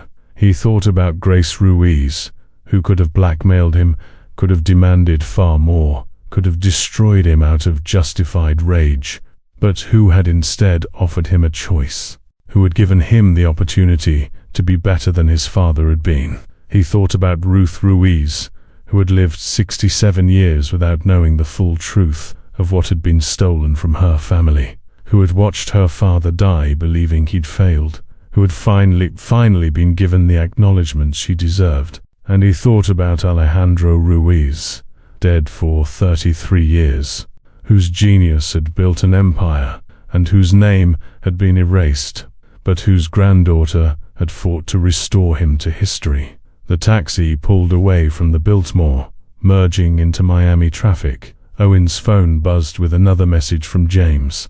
Board wants to talk about potential resignation. Preparing statement options. Owen typed back, not resigning. We're going to see this through. My father ran from his mistake. I'm not going to run from fixing it. He sent the message, put the phone away, and watched Miami slide past the taxi windows, a city of layers and stories, where the past and present tangled together, where justice sometimes arrived late, but still mattered, where a housekeeper checking a mattress could change the course of history. 3 months later, Grace Ruiz stopped working at the Biltmore. With her share of the settlement, she enrolled in business school. Ruth Ruiz became chair of the Alejandro Ruiz Memorial Fund for Technical Education, awarding scholarships to students from Little Havana who dreamed of engineering and innovation. Owen Fitzgerald remained CEO of Fitzgerald Industrial, though the company he led was fundamentally changed, more transparent, more ethical, more conscious of the human cost of business decisions. And in the US Patent Office records, the foundational patents for hydraulic valve systems were updated to list 2 inventors, Richard Fitzgerald and Alejandro Ruiz, equal partners, co-creators. The truth, finally visible after 40 years in darkness. Sometimes justice comes through grand courtroom victories or dramatic public protests. Sometimes it comes through a letter hidden beneath a mattress, a housekeeper who checked more carefully than anyone expected, and a man who chose honor over comfort when the choice finally arrived. Sometimes the powerful are held accountable. Sometimes the stolen legacy is restored. Sometimes, even decades late, the right thing gets done. Not always, not often enough, but sometimes. And sometimes is enough to hope for. If this story resonated with you, if you've ever felt invisible in your work, if you've seen injustice go unchallenged, if you believe that truth matters, even when it's inconvenient, please subscribe to this channel and share this video. Leave a comment telling us which moment hit you hardest.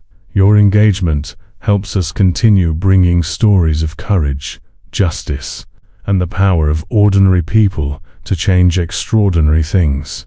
The world needs more Grace Ruizes, more people willing to fight for what's right, even when the odds seem impossible. Be that person. Share this story. Keep the conversation about justice and accountability alive.